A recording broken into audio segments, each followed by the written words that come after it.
The more we've seen of Sea of Thieves, the clearer it's become that the simple act of playing it will be fun. But what bookends that moment-to-moment play has remained mysterious since the game's announcement. How does Sea of Thieves begin? What's the story, and what are we working towards? After visiting Rare and talking to several of the game's developers and producers, finally, we have some answers. Before we begin, unfortunately, most of what we were shown was behind-the-scenes footage, so what you're seeing on screen is representative rather than actual in-game capture. So let's begin at the beginning. Sea of Thieves will open with you choosing your pirate, and choosing is a deliberate choice of words. This isn't character customization. You begin in a tavern with 8 procedurally generated pirates to inspect. They're created based on 20 different parameters, everything from age to body shape to overall wonkiness, leading to a practically infinite number of variations.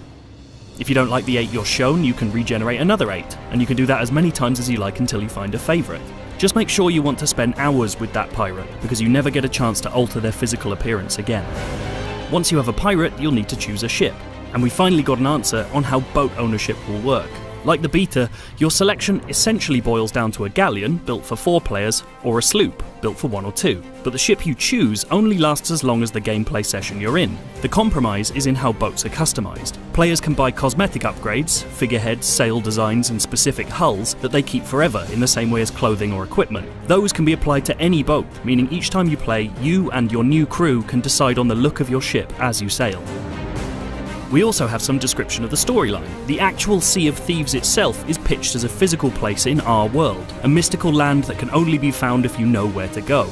Lead designer Mike Chapman sums it up in evocative fashion by saying it could be found in the crease of a map. Your pirate has found their way into that crease at the beginning of the game. As with any good pirate yarn, there's a massive treasure haul to be found called Athena's Fortune, although no developer would elaborate more on that than giving me the name. But your immediate goal is to become a pirate legend.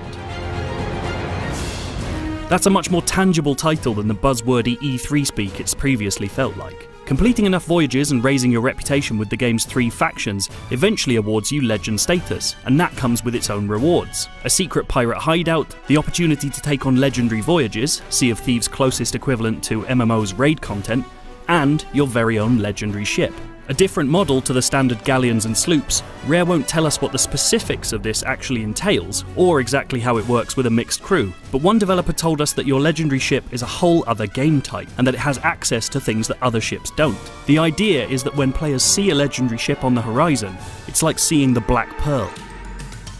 Those legendary voyages aren't locked off from lower level players either, so a set crew won't be fragmented if one player progresses further than the others. And those voyages offer the best rewards in the game. Legends will be in high demand in the early stages.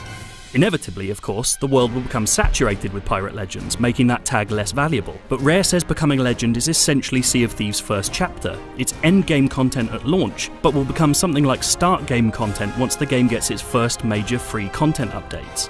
The first of those should come around 3 months after launch, extending the story and adding more for Legends to do. Smaller updates will come first though, adding event quests, extra items, or even new islands and factions.